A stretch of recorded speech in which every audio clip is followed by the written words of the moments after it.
नमस्कार बच्चों। आज मैं विजय प्रकाश दुबे साकेत पब्लिक स्कूल की तरफ से आप लोगों के सामने कक्षा 8 का पहला अध्याय परिमेय संख्या बताने जा रहा हूं। आप सभी लोग इसको देखिए, समझिए और जो भी आपको शिकायत हो या जो भी ना समझ में आ रहा हो आप उसको कमेंट बॉक्स में अथवा मेरे व्हाट्सएप नंबर 9554473000 पर पूछ सकते हैं। तो आइए शुरू करते हैं। जैसा कि परिमेय संख्या आपके लेसन 1 का नाम है। किसी किसी क्लास में ये 7th क्लास में ही दे रखा है, किसी किसी स्कूल में, किसी बुक में। तो परिमेय संख्या होती क्या है इसको ध्यान से देखिएगा। पहले परिभाषा समझ लीजिए, परिमेय संख्या किसे कहते हैं।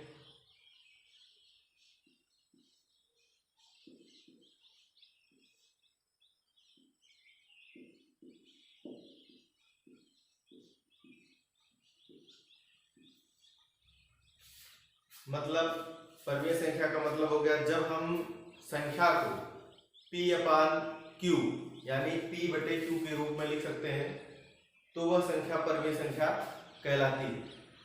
अब आप सोच रहे होंगे ये P/Q क्या है या P/Q क्या है। तो P का मतलब यहाँ पर अंश और Q का मतलब हर। ठीक, यानी तो हमारी परिभाषा क्या हो गई, जब हम संख्या को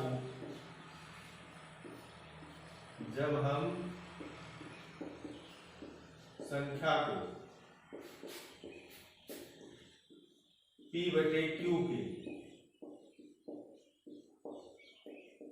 रूप में लिखते हैं तो संख्या परिमेय संख्या कहलाती है।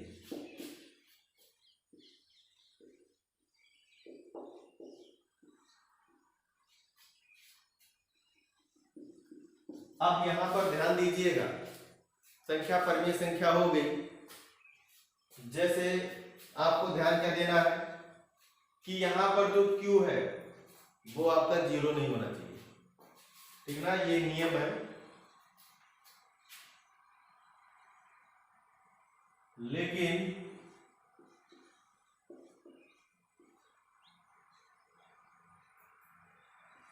Q बराबर नॉट इक्वल टू 0, यानी अगर Q जो है 0 नहीं होगा तभी ये परिमेय संख्या होगी। अगर Q का मान 0 होगा तो ये परिमेय संख्या नहीं होगी। जैसे आपके सामने उदाहरण देते हैं, 1/2 ये परिमेय संख्या है। ठीक, क्यों? क्योंकि इसको देखते हैं P/Q के रूप में लिखा है। P मतलब अंश और Q मतलब हर, अर्थात ये अंश बटे हर के रूप में लिखा है, इसलिए क्या होगी, परिमेय संख्या है। लेकिन तथा यदि यहां पर हम लिख दें 2/0 तो क्या ये परिमेय लिखा तो है, P/Q के रूप में ही लिखा है। यहाँ पर P आपका अंश हमें दिख रहा है और Q आपका हमें क्या दिख रहा है, हर दिख रहा है। लेकिन फिर भी ये परिमेय संख्या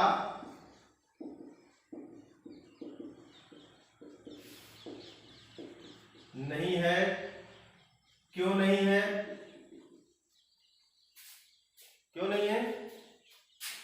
क्योंकि Q बराबर नॉट इक्वल टू 0, यानी Q का मान 0 नहीं होना चाहिए था, लेकिन यहाँ पर Q का मान क्या है, 0, इसलिए परिमेय संख्या नहीं है। तो ये समझ में आया आपको। इसके अलावा ऊपर आप 0 रख दीजिए, ये परिमेय संख्या होगी। 0/4, 0/6 ये सब परिमेय संख्या होगी। बस केवल हर 0 नहीं होना चाहिए। अगर हर 0 हो गया तो वो एक परिमेय संख्या नहीं होगी। ठीक, ये समझ में आया सबको। और भी उदाहरण देखते हैं हम लोग।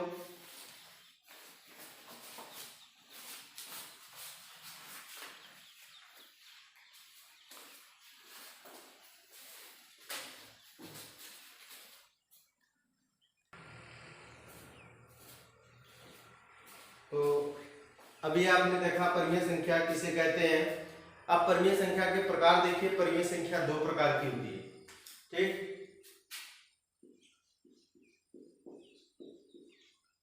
परिमेय संख्या के प्रकार, तो ये कितने प्रकार की होती है परिमेय संख्या? दो प्रकार की। पहला है धनात्मक परिमेय संख्या, धनात्मक परिमेय संख्या। दूसरा आपका है ऋणात्मक परिमेय संख्या।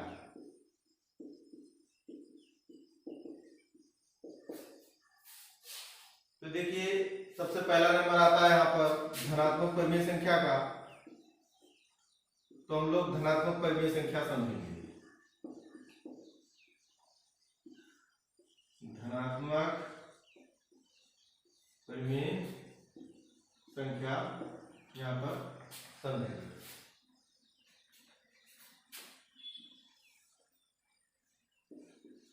ध्यान दीजिएगा, धनात्मक परिमेय संख्या किसे कहते हैं? जब किसी संख्या का, जब किसी संख्या का अंश तथा हर, अंश मतलब क्या हो गया? p, तथा हर, हर का मतलब q। जब किसी संख्या का अंश तथा हर दोनों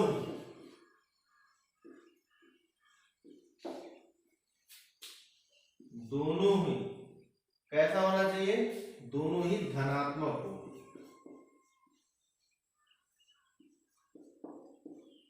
दोनों ही धनात्मक हो, ऐसी संख्या को धनात्मक परिमेय संख्या कहते हैं।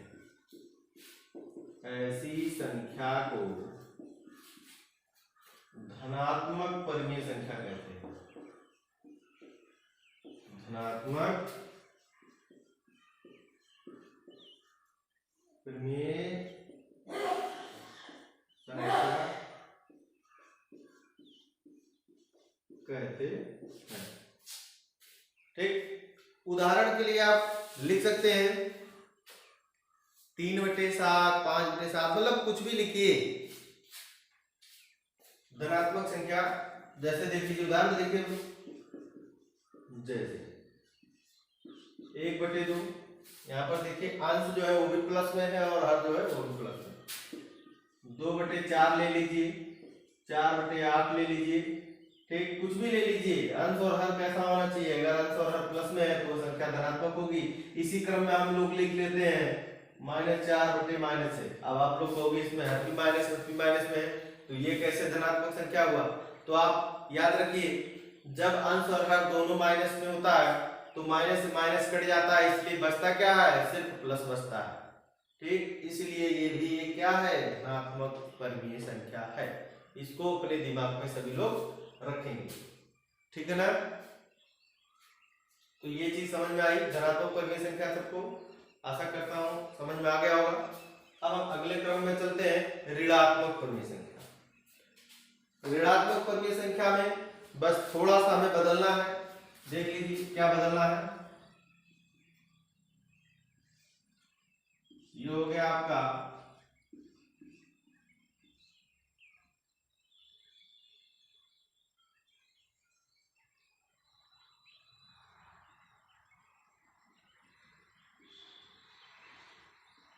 ऋणात्मक परिमेय संख्या। हमें बदलना क्या? जब किसी संख्या का अंश तथा हर दोनों, यहाँ पर क्या होता था? दोनों ही धनात्मक हो, लेकिन यहाँ पर क्या करना है? अंश तथा हर, ठीक है ना। ध्यान से देखेंगे, यहाँ पर करना क्या है?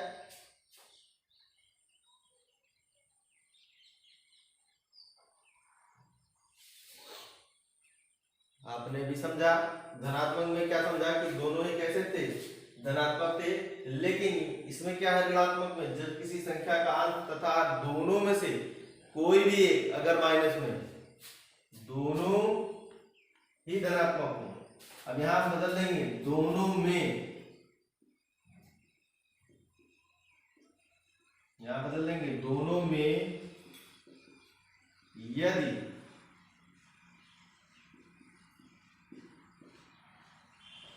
कोई भी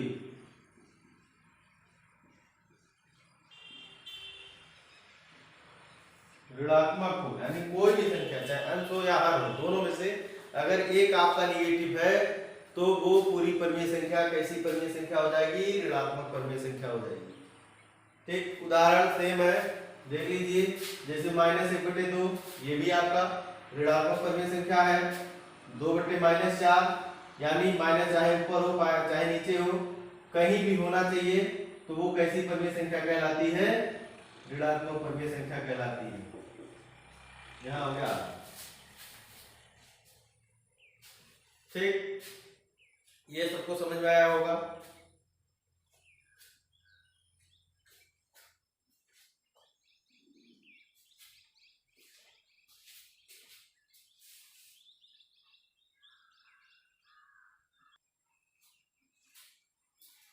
तो ये दो चीज आपको समझ में आई। ठीक, अब अगले क्रम में हम लोग चलते हैं परमीय संख्या का मानक रूप।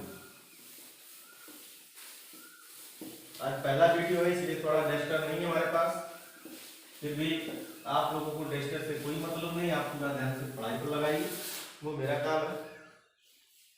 ठीक, अभी देखिए परमीय संख्या का मानक रूप। मानक रूप क्या होता है?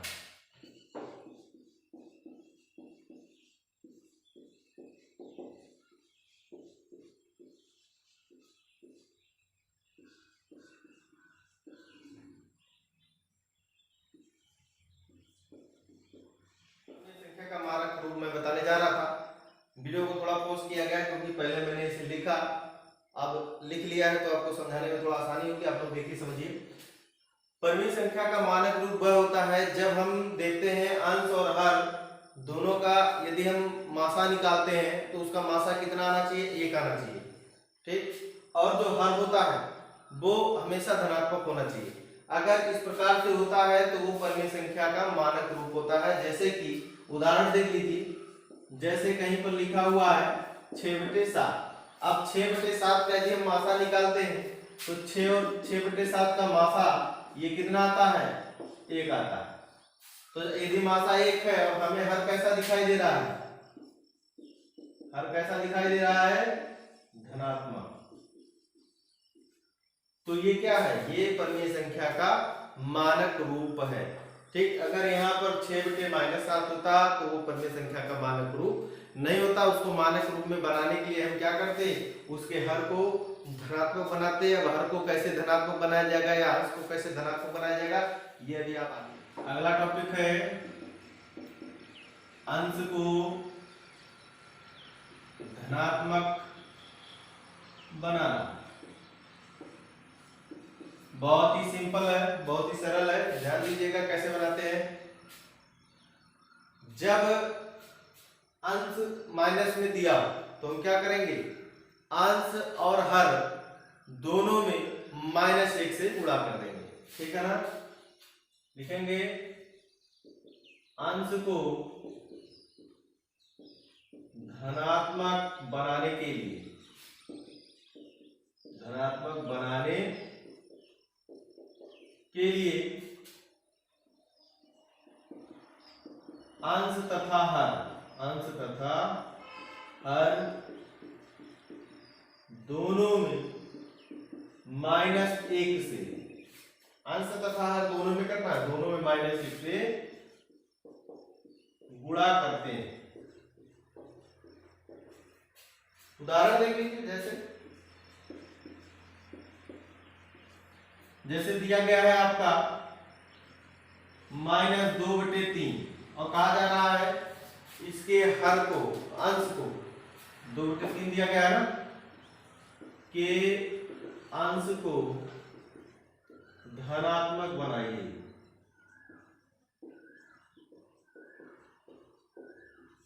ठीक, तो हम कैसे बनाएंगे? आपको क्या बताया गया? अंश तथा हर, अंश को धनात्मक बनाने के लिए अंश तथा हर दोनों में -1 से गुणा करते हैं। तो -2 यहाँ पर है, 3 है, तो यहाँ पर क्या करेंगे? -1 से ऊपर गुणा, -1 से नीचे गुणा। ठीक, तो हमें ये नई संख्या मिल जाएगी। अब देखिए नई संख्या कैसे मिल जाएगी? आप सोचते हैं कि माइनस माइनस का गुणा तो आप सबसे पहले देख लीजिए चिन्हों का गुणा समझ लीजिए। यहाँ पर मैं समझा दे रहा हूँ, ध्यान से देखिएगा। जैसे माइनस का गुणा यदि हम माइनस में करते हैं तो हमें जो नया चिन्ह मिलता है वो प्लस का चिन्ह मिलता है। ये ध्यान दीजिएगा।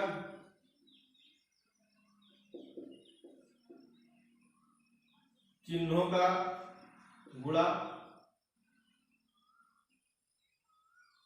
ठीक है ना, या भाग जो भी हो। यहां पर यदि प्लस है और यहां पर यदि माइनस है तो जो नया चिन्ह मिलेगा वो माइनस ही मिलेगा। यहां पर माइनस है, दूसरी संख्या प्लस में है, तो जो मिलेगा वो हमेशा माइनस में ही मिलेगा। इसको ध्यान दीजिएगा।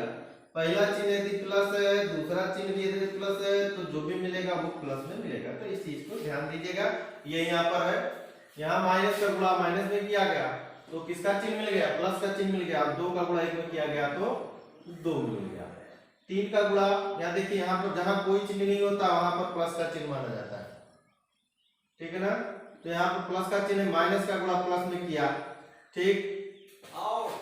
तो यहाँ पर जो हमें नया चिन्ह मिला माइनस का मिला और ये 3 एकम 3, यानी देखिए आपको जो नई संख्या मिली इसमें धन कैसे, इसमें अंश कैसा है? प्लस में, ठीक है ना। तो ये आपने देखा कि अंश को कैसे धनात्मक बनाया गया। -1 से ऊपर गुणा किया गया, -1 से नीचे गुणा किया। अब आपके मन में एक प्रश्न उठता है कि हम लोग -1 से ही गुणा क्यों करते हैं, -2 से क्यों नहीं करते, -3 से क्यों नहीं करते? तो उसके पीछे भी कारण है। यदि हम -1 से करेंगे तो इसका मान नहीं बदलता, क्योंकि 1 का गुणा आप किसी में भी करोगे तो उसका मान हमेशा वही रहेगा। यदि हम यहाँ पर 2 से गुणा करते हैं तो यहाँ पर मान बदलकर कितना हो जाता? 2 दूना 4 हो जाता और नीचे आपका 2 तिया 6 हो जाता, ठीक है ना। तो ये हमारी परिमेय संख्या बदल जाती, नई परिमेय संख्या मिल जाती। लेकिन यहाँ पर हमें परिमेय संख्या को बदलना नहीं है, यहाँ पर सिर्फ हमें उसको धनात्मक बनाना है। जब बदलने को कहा जाता है तो बदलते हैं, ठीक। एक चीज और मैं आपको बताना भूल गया परिमेय संख्या में, ध्यान दीजिएगा। जितनी भी संख्याएं होती हैं सभी परिमेय संख्याएं होती हैं, क्योंकि जिन संख्याओं के नीचे कोई हर नहीं होता वहां पर हर को हमेशा 1 माना जाता है। जैसे कहीं तो लिखा जाता है 2, तो 2 क्या कोई परिमेय संख्या है? बिल्कुल है, क्योंकि जहां पर कुछ नहीं है वहां पर नीचे हर कितना माना जाएगा? 1 माना जाएगा। इसलिए ये चीज मैं शुरू में बताना भूल गया था, इसको ध्यान दीजिएगा। अब अगला टॉपिक हमारा है, अभी तक हमने अंश को प्लस में बनाया, अब हम हर को प्लस में बनाएंगे, ठीक है ना।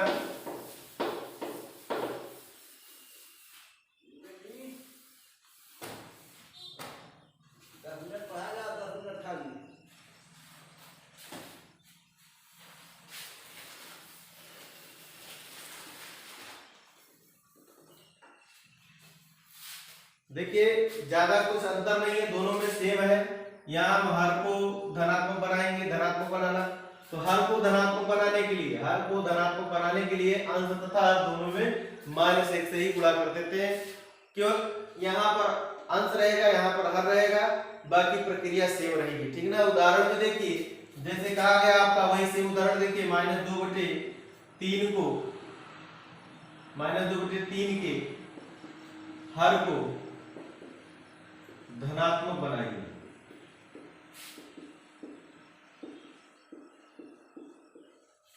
सेम चीज यहां पर -2/3 लिख लेंगे पहले, ठीक। अब आपने क्या कहा, यहाँ पर अंश तथा हर दोनों में -1 से गुणा करेंगे, यानी -2 ऊपर 3 नीचे, -1 ऊपर गुणा करेंगे। लेकिन हाँ, यहाँ पर उदाहरण ऐसा होना चाहिए, यहाँ पर नीचे हर माइनस में होना चाहिए, क्योंकि हम हर को प्लस में बना रहे हैं, ठीक है ना। हर को किस में बना रहा है? प्लस में बना रहा है, ठीक। प्रक्रिया सेम है। अब देखिए ऊपर भी -1 से गुणा और नीचे भी -1 से गुणा किया। देखिए अभी तक आपने इसके पहले उदाहरण में देखा था कि नीचे वाली संख्या प्लस थी, इधर वाली संख्या माइनस में थी। यहाँ पर ऊपर वाली संख्या प्लस है, इधर वाली संख्या माइनस में, यानी प्लस का गुणा और माइनस का गुणा यहाँ पर दिया गया है। प्लस का गुणा और माइनस का गुणा क्या मिल गया? यहाँ पर नया चीज जो हमें मिला वो माइनस का मिला। और 2 का गुणा क्यों करेंगे तो 2 एकम 2, इधर देखिए माइनस का गुणा यहाँ पर क्या मिल गया? चिन्ह प्लस का, और 3 एकम 3। अब आपको जो संख्या मिली वो -2/3 मिली, यानी जो 3 था वो आपका पहले माइनस में था, अब कैसा है? प्लस में है, और आपको क्या करना था? हर को ही प्लस में लाना था। तो मुझे लग रहा है आपको हर और अंश दोनों को ही धनात्मक बनाना अच्छी तरीके से आप सभी लोग समझ गए होंगे। यदि फिर भी आपको कोई डाउट हो, कोई दिक्कत हो तो आप जो है हमसे संपर्क कर सकते हैं। 955447 सॉरी लिख दे रहा हूँ नंबर 9554473000 पर। इस पर आप व्हाट्सएप करके यदि आपको इसमें कोई समस्या हो तो आप व्हाट्सएप करके उसकी जानकारी ले सकते हैं। देखिए अब हमें आगे क्या पढ़ना है। अगला टॉपिक हमारा है किसी परिमेय संख्या के समतुल्य परिमेय संख्या लिखना। अगला टॉपिक हमारा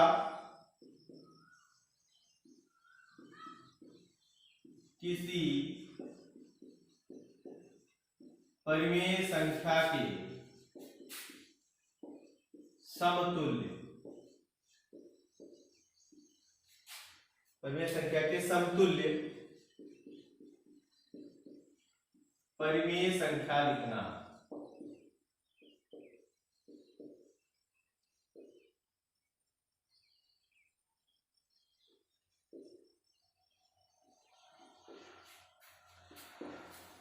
देखिए किसी परिमेय संख्या के समतुल्य परिमेय संख्या का लिखने का मतलब हो गया हम उसमें क्रम से 1 2 3 4 से गुणा करते जाएंगे, यानी जब उसको हम सरल करेंगे तो हमें वही पुरानी परिमेय संख्या मिल जाएगी। इसका सीधे उदाहरण देखिए, इसको समझिएगा उदाहरण के माध्यम से। इसकी कोई परिभाषा नहीं लिखाएंगे, आप बस उदाहरण के माध्यम से समझिए और जो बोल रहा हूं उसके माध्यम से समझिए। जैसे एक परिमेय संख्या दी गई है 2/5 दे दिया गया है और कहा जा रहा है इसके समतुल्य एक परिमेय संख्या लिखकर दिखाइए। तो जाहिर सी बात है परिमेय संख्या एकदम समतुल्य होना है तो क्या करेंगे हम क्रम से 1 2 3 4 5 से गुणा करते जाएंगे। एक परिमेय संख्या पूछा है, एक समतुल्य पूछा है, इसलिए देखिए अगर हम 1 से गुणा करते हैं अंश और हर दोनों में गुणा करना रहेगा तो हमें वही संख्या फिर मिल जाएगी। इसलिए 1 को छोड़कर, ठीक है ना, हम 2 3 4 यानी क्रम से जो भी संख्याएं होंगी उससे ऊपर नीचे दोनों में गुणा करेंगे। जैसे 2/5 है, इसका जो इसके समतुल्य नई परिमेय संख्या हमारी होगी ऊपर भी 2 और नीचे भी 2, यानी अंश और हर दोनों में ही 2 से गुणा कर देंगे। 2 दूना 4 और 5 दूनी 10। अब आप कहोगे ये समतुल्य कैसे, ये 4/10 है और ये 2/5 है तो ये समतुल्य नहीं है। ठीक, तो आप समझिए समतुल्य कैसे होगी। हम देखेंगे अगर इसको हल करते हैं 2 दूना 4 2 5 10 यानी वही संख्या फिर मिल जाएगी। ठीक, तो ये तो इसके समतुल्य पहली संख्या थी। अगर कहीं सवाल में दे दिया गया कि 2/5 के समतुल्य 3 परिमेय संख्या लिखिए, 4 परिमेय संख्या लिखिए, तो करना कुछ नहीं, बस यही काम करते जाना है। ये पहली परिमेय संख्या, ये पहली समतुल्य परिमेय संख्या 4/10 थी तो दूसरी क्या हो जाएगी, दूसरी सेम है। अब इसमें हम ऊपर और नीचे 3 का गुणा कर देंगे। 3 दूनी 6 5 3 15, तो ये दूसरी समतुल्य परिमेय संख्या मिल गई। इसी प्रकार 4 का गुणा करके तीसरी समतुल्य परिमेय संख्या निकाल लेंगे। इनको अगर हम हल करेंगे तो हमें यही पुरानी संख्या मिलती है। अब आज आपने सीखा किसी परिमेय संख्या को धनात्मक बनाना, किसी परिमेय संख्या को ऋणात्मक बनाना, परिमेय संख्या किसे कहते हैं, समतुल्य परिमेय संख्या निकालना सीखा। ठीक है ना, अभी बहुत सी चीजें आपको सीखनी है। ठीक, परिमेय संख्या को आरोही क्रम, देखिए पहले तो आप समझ लीजिए आरोही और अवरोही होता क्या है। बचपन से आप लोग पढ़ते हैं। आरोही का मतलब हो गया बढ़ता हुआ क्रम, आरोही का मतलब बढ़ता हुआ क्रम। यदि हम आगे जा रहे हैं तो आरोही क्रम है, वापस आ रहे हैं तो अवरोही क्रम है। ठीक है ना, जैसे जो गिनती की संख्या होती है जब 1 से चलती है तो लास्ट पता नहीं कहाँ होता है, वो क्या होता है, वो अवरोही क्रम होता है। अवरोही का मतलब वही गिनती जब उल्टी गिनती आती है, जैसे 100 से अब 1 की तरफ आ रहे हैं तो अवरोही का टॉपिक आपको कल की वीडियो में मिलेगा। तब तक के लिए वेट कीजिए हमारे नए वीडियो का, और आशा करता हूँ जो भी आज हमने बताया आपको समझ में आया होगा। जो भी आपको दिक्कत होगी मैंने पहले नंबर आपको बताया, आप उसको व्हाट्सएप करके पूछ सकते हैं। और वीडियो को लाइक कीजिएगा, शेयर कीजिएगा।